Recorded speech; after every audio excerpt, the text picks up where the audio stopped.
क्या हम third world war की तरफ बढ़ रहे हैं? लगभग 8 सालों में 8 से 10 लाख लोग बाहर जा चुके हैं। इस विश्व युद्ध की आधारशिला ही औपनिवेशिक साम्राज्यवाद है। विश्व युद्ध के तौर पर जिसमें जर्मनी का नाजीवाद कह लीजिए, इटली का फांसीवाद कह लीजिए, फ्रांस, रूस और जर्मनी।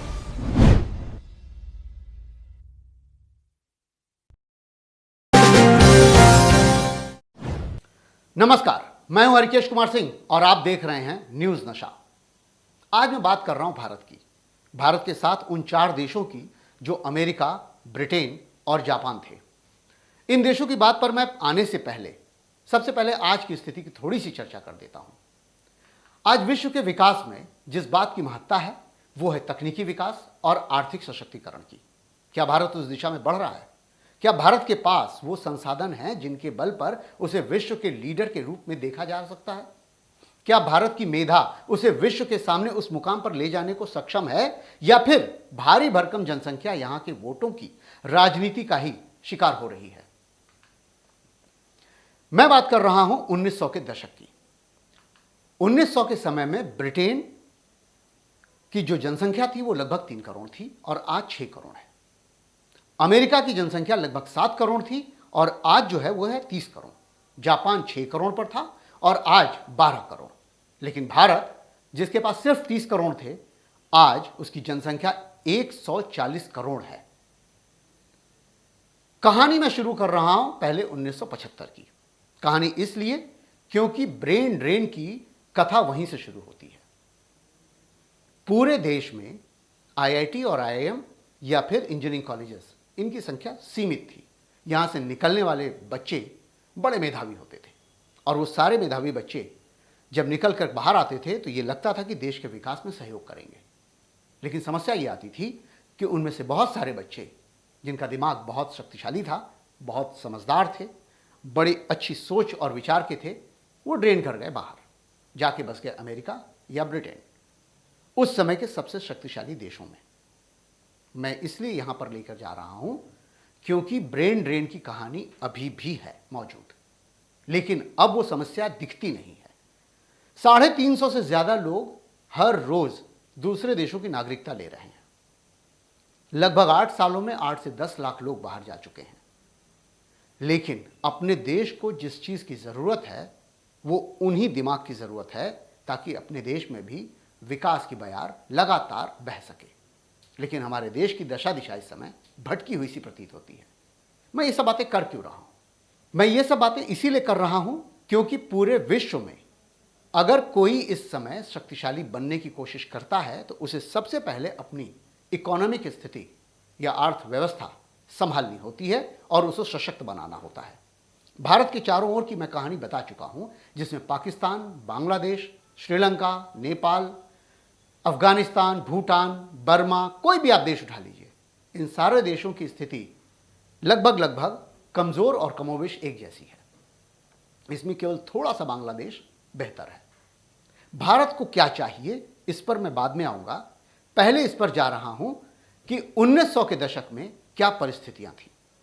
1900 के दशक में अगर अमेरिका की बात करें तो वो उस समय ये चाह रहा था कि जो भी औद्योगिकरण हो रहा है, जिस तरीके का भी उस समय आंदोलन चल रहा है, तमाम रेनेसा की बातें आती हैं, तमाम ऐसी बातें आती हैं कि कई क्रांतियां हुई, कई औद्योगिक विकास की बातें होती हैं, कई ऐसे होते हैं कि मजदूर संगठनों ने मिलकर तमाम ऐसे बवाल किए, तमाम आंदोलन किए, जिससे ऐसी चीज़ों को नुकसान पहुंचा जब ये कहा जा रहा था कि औद्योगिक जो विस्तार है उसमें सही दिशा नहीं पकड़ रहे देश। लेकिन मैं आपको बता रहा हूं कि अमेरिका में उस समय इस चीज़ पर ध्यान दिया जा रहा था कि कहीं से भी मेधा मिले, कोई भी मेधा मिले, उसको यूज़ किया जाए और सशक्त हुआ जाए। तकनीकी विकास की जो रास्ते थे उस समय बढ़ रहे थे वैश्वीकरण की ओर। सेम ब्रिटेन की हालत थी, क्योंकि ब्रिटेन के पास बहुत ज़्यादा ताकत थी और पिछले 200 सालों से, यानी 1900 से पहले 1700 से लेकर 1900 के बीच में ब्रिटेन ने लगभग औपनिवेशिक साम्राज्य पूरे विश्व भर में बना रखा था। ऐसा कहा जाता था कि सूर्य उसके साम्राज्य में डूबता नहीं है। दूसरा देश था जापान। वहां पर भी कहते हैं कि सूर्य के उगने का देश है वो, आज भी कहते हैं। लेकिन इन दोनों देशों की स्थिति में थोड़ा थोड़ा अंतर था।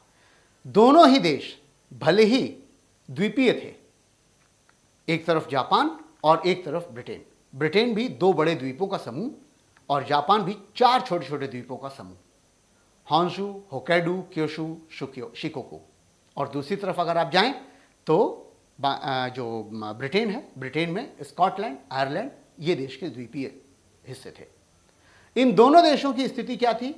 फिशरी इनकी ज़बरदस्त थी, एग्रीकल्चर इनका ज़बरदस्त था, क्लाइमेट लगभग लगभग सेम जैसी थी, इनकी स्थितियां एक जैसी।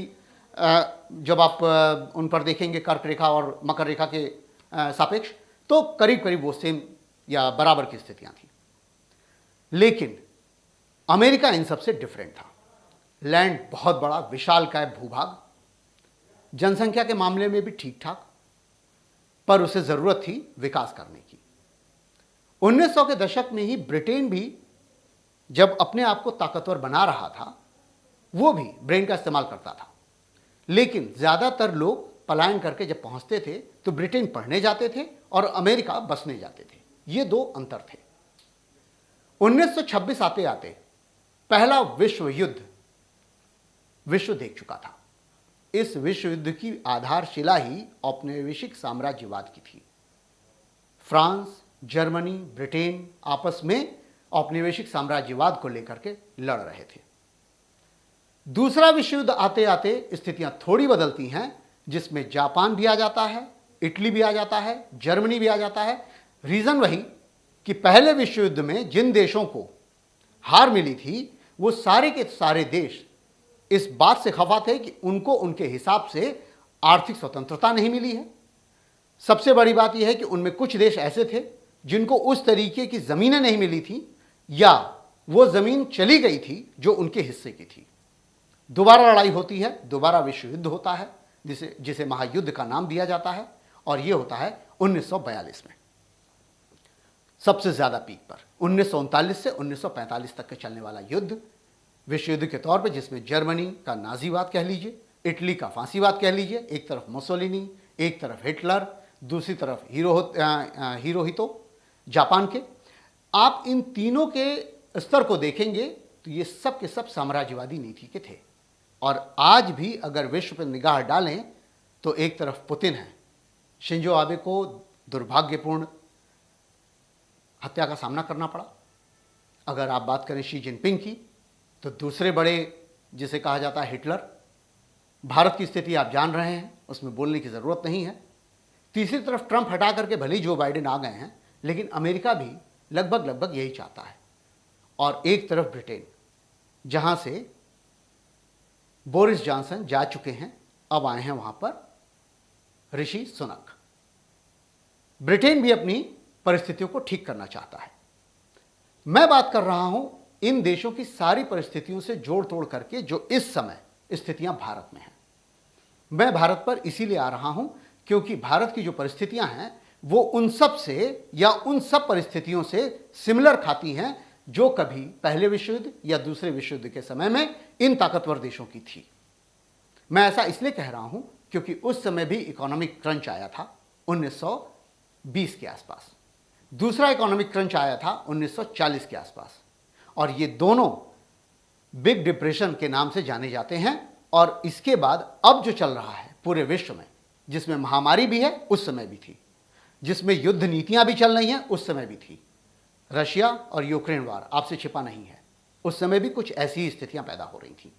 इन्हीं परिस्थितियों के चलते ऐसा अनुमान लग रहा था कि क्या हम 3rd वर्ल्ड वार की तरफ बढ़ रहे हैं। गनीमत ये समझिए कि ऐसा हुआ नहीं, क्योंकि सब देश इस बात को जानते थे कि विश्व युद्धों से कुछ होता नहीं सिवाय नुकसान के, क्योंकि 1945 के बाद तबाह जापान अपने उठने के लिए बहुत मशक्कत करता रहा। और इतनी मशक्कत के बाद भी अगर इलेक्ट्रॉनिक सिस्टम में, डेवलपमेंट में या तकनीकी विकास में उसने योग्यता हासिल न की होती तो आज जापान इस स्थिति में होता ही नहीं जो 1945 से पहुंच गया था। हम सब जानते हैं हिरोशिमा और नागासाकी के बाद जापान का क्या हश्र हुआ था।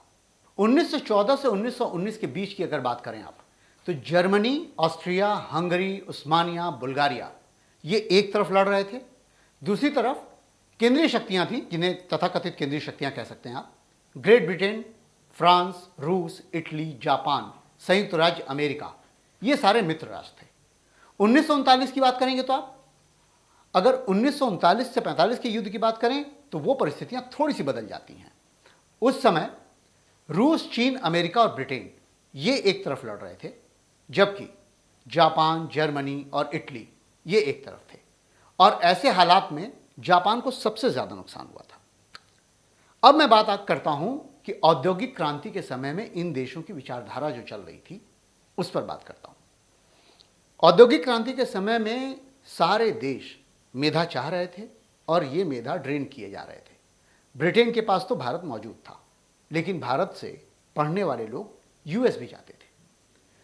जब ये 1950 के बाद की स्थितियों की हम दृश्यावली पे नजर डालें तो आपको दिखाई देगा कि 1970 से लेकर के 1990 तक अपने देश से बहुत युवा, बहुत सारे इंडस्ट्रियलिस्ट, बहुत सारे लोग इन देशों की तरफ गए। आज आपको दिखाई दे रहा होगा कि अमेरिका में कमला हैरिस कहां से आती हैं, सत्य नडाल कहां से आते हैं, या अगर आप बात करें सुंदर पिचाई की, वो कहां से आते हैं, ऋषि सुनक ये कहां से हैं। तो ये सारे अगर इन पर आप ध्यान दें तो ये सब के सब पिछले 50 सालों में भारत से ही गए हुए वो मेधा हैं जो भारत के लिए विकासमान काम कर सकते थे। एक समय ये लाइन भी आई थी कि जो देश में पढ़ रहा है, आईआईटी से पास हो रहा है, एमएनआर से पास हो रहा है, वो क्यों कर चला जा रहा है बाहर? क्योंकि अपने देश में वो सुविधाएं नहीं हैं, वो चीजें नहीं हैं। क्या आज वो परिस्थितियां देश में हैं कि हमारे देश के सारे युवा यहां रह करके यहां के विकास के बारे में बात करें या यहां की चिंता जाहिर करें? उसी समय के पीरियड की बात कर रहा हूं। तमाम ऐसे पंचवर्षीय योजनाएं सामने आती हैं, 20 सूत्रीय कार्यक्रम सामने आते हैं, जिनमें यह बात उभर कर आती है कि कैसे देश का विकास किया जाए। इंडस्ट्रियल डेवलपमेंट की बात आती है। तमाम देशों से यह सहयोग लिया जाता है, खासकर फ्रांस, रूस और जर्मनी। ये ऐसे शक्तिशाली देश थे जिन्होंने अपने देश में बिजली उत्पादन में बहुत बड़ी भूमिका निभाई थी। आप रिहंद डैम की बात कर लीजिए, या फिर आप भाखड़ा नांगल की बात करिए, आप नागार्जुन सागर डैम की बात करिए, या फिर किसी और पनबिजली परियोजनाओं की बात करिए। इन सब में इन देशों का सहयोग मिलता रहा और उनकी तकनीकी से हम विकसित होते रहे। इन्हीं सब देशों में एक अलग तरीके का देश था चीन, जो अपने आप को एकदम लॉक किए हुए था। और उस परिस्थिति से चीन जरूर आज की डेट में सबकी नजर में है कि उसकी अर्थव्यवस्था, क्योंकि 14 ट्रिलियन की व्यवस्था है उसकी अर्थव्यवस्था, तो आप ये समझिए कि इस समय चाइना जिस लेवल पर है, लेकिन उसके विकास के क्या प्रतिमान हैं, क्या मानदंड है, उनसे किसी का भी कोई सरोकार नहीं है। इस बात को भी स्पष्ट रूप से जानिए कि चाइना के जो तौर तरीके हैं, क्योंकि अभी हालिया घटना थी, बैंकों से निकालने के लिए लोग पहुंचे थे अपना पैसा और वहां पर टैंक खड़ा कर दिया गया था। ये ध्यानमंद चौक आपको घटना याद होगी, जब तोपों का मुंह खोला गया था और हजारों स्टूडेंट्स मार दिए गए थे। उससे किसी का भी कोई सहमति पक्ष नहीं आता कि कोई ये सहमत हो कि नहीं, चीन ने जो किया या जो करता है वो सही करता है, लेकिन उसके विकास के अलग अलग प्रतिमान हैं, उसके अपने हिस्से हैं। विश्व में जो विकास के प्रतिमान हैं उन पर हम चर्चा कर रहे हैं और उन्हीं पर बात कर रहे हैं। महत्वपूर्ण यह हुआ कि अमेरिका की तरफ गए हुए लोगों ने अमेरिका के विकास में सहयोग किया, और आज अमेरिका जहां खड़ा है तकनीकी रूप से सक्षम। आपको याद ही होगा कि 1969 में जो यान चंद्रमा पर गया था, जिसमें नील आर्मस्ट्रांग की बात आती है, तो अगर इन बातों की याद अगर कर लें, ध्यान करें, तो आपको ये समझ में आएगा कि किस तरीके से अमेरिका उस समय विश्व पर राज करने की ओर बढ़ रहा था। सेम उसी समय रशिया भी इन्हीं चीज़ों के लिए लड़ रहा था। तकनीकी विकास, इस पर सबसे ज़्यादा ध्यान था। दूसरी तरफ जापान था जो इलेक्ट्रॉनिक सिस्टम पे अपना हाथ आजमा रहा था, और इलेक्ट्रॉनिक सिस्टम पे आज भी आप जानते हैं कि जापानियों की कैसी पकड़ है। आपके हाथ में कुछ भी इलेक्ट्रॉनिक सिस्टम हो, उस पर जापान का हिस्सा होता ही होता है। इस बात को आपको ध्यान रखना होगा। यही सारी ज़रूरतें भारत के विकास के लिए भी इस वक्त मौजूदा हालात में चाहिए। लेकिन हमारा देश जिस दिशा में बढ़ रहा है वो सवालों के घेरे में आ चुका है कि वास्तव में हमारा देश सही दिशा पकड़ भी रहा है या नहीं। अब जिन देशों की हम बात कर रहे हैं, उन देशों में पहुंचने वाले जो युवा थे भारत के, वो कहां कहां बैठे हुए हैं ये आपको पता है। तो क्या ब्रेन ड्रेन नहीं हुआ, या उस ब्रेन ड्रेन का इंपैक्ट यह है कि भारत विश्व पर अपना राज्य करने जा रहा है, या जो आर्थिक व्यवस्था के हिस्से में हिस्सेदारी होती है, क्या भारत की वो अर्थव्यवस्था है कि अब वो विश्व पर अपना राज्य सुनिश्चित कर सके? मैं यूएन के संदर्भ में एक बात बता दूं, जो 5 देश जिनके पास वीटो पावर है उनमें ब्रिटेन आता है, चाइना है, अमेरिका है, भारत नहीं है। भारत को उसमें आना है और इसके आने के लिए इन देशों में बैठे प्रतिनिधि जो भारतीय हैं, क्या उसमें सहयोगी भूमिका निभा सकते हैं? क्या नरेंद्र मोदी के पास वो तकनीकी या वो विशुद्ध जानकारी या उस तरह की विशेषज्ञता है जिससे वैश्विक नीतियां निर्धारित होती हैं, जिससे राजनयिक ये काम कर सकें कि उनसे इन बातों पर संदर्भित चीज़ों पर जवाब ले सकें कि नहीं, हम यूएन में एक वीटो पावर की ताकत के साथ आ सकें, रक्षा नीति पर बात कर सकें? इन सब चीज़ों की ज़रूरत है, क्योंकि वैश्विक नीति पर अगर बात करें तो नेहरू के समय में चली गई जो नीतियां थीं उसने देश के विकास में ज़रूर सहयोग किया था, लेकिन उन्हीं नेहरू के तमाम गालियां देते हुए जो नरेंद्र मोदी जी इस समय मौजूद हैं, क्या उनकी नीतियां उस दिशा में हैं जिससे भारत को अपने विकास करने में और अपने को वैश्विक गुरु कहलाने में वो दक्षता हासिल हो सके? ये बहुत विचार का विषय है। इसके बाद मैं अंतिम बात पर आता हूं कि भारत में जो इस समय टैक्सेशन की व्यवस्था है, जो इस समय विशुद्ध रूप से इस बात की व्यवस्था की जा रही है कि विश्व भर से अलग तरीके की हमारी नीति और रणनीति चलेगी। अगर इस पर आप ध्यान दें तो एक तरफ रशिया, जहां पुतिन की दुर्गति आप जान रहे हैं, दूसरी तरफ शिंजो आबे जो थे, भले ही आज नहीं हैं, लेकिन जिस नीति पे चल रहे थे, जापान की हालत आप जान रहे हैं। इस समय जापान की स्थिति दिन ब दिन बिगड़ती जा रही है, काफ़ी स्थिति खराब है। सेम हालत चाइना को आप देखिए तो चाइना इस समय चारों ओर से भारत को घेर कर भी लड़ रहा है और खुद से भी लड़ रहा है। अमेरिका की कमोबेश स्थिति वही है। ब्रिटेन कहीं भी नहीं है। जिसका सूर्य अस्त नहीं हुआ करता था वो खुद अस्त होने के कगार पर है। इन सारी परिस्थितियों को जोड़ घटाकर अगर देखा जाए तो भारत के पास इस समय सबसे ज़्यादा मुफीद स्थिति इसलिए है क्योंकि भारत में ब्रेन है और उस ब्रेन का इस्तेमाल करना भारत के पक्ष के लिए और भारत के हिसाब से ज़रूरी है। क्या हमारे राजनेता, क्या हमारे नीतिगत जो नियंता हैं, उनको ये पता है? इन बातों पर उनको ध्यान देना ज़रूरी है। मैं सिर्फ इतनी बात कहना चाह रहा हूं इन सारी बातों से कि भारत को ये परिस्थितियां इस समय मुफीद स्थिति में मिली हुई हैं कि वो किसी भी तरीके से देश को अग्रणी बनाएं और आगे लेकर जाएं। धन्यवाद। ऐसी ही खबरों के लिए आप देखते रहिए न्यूज़ दशा। और आप हमसे जुड़े रहने के लिए सब्सक्राइब करें YouTube पर, फॉलो करें Twitter पर और लाइक करें Facebook पर। और ज्यादा जानकारी के लिए आपको टाइप करना होगा सिर्फ न्यूज़ नशा।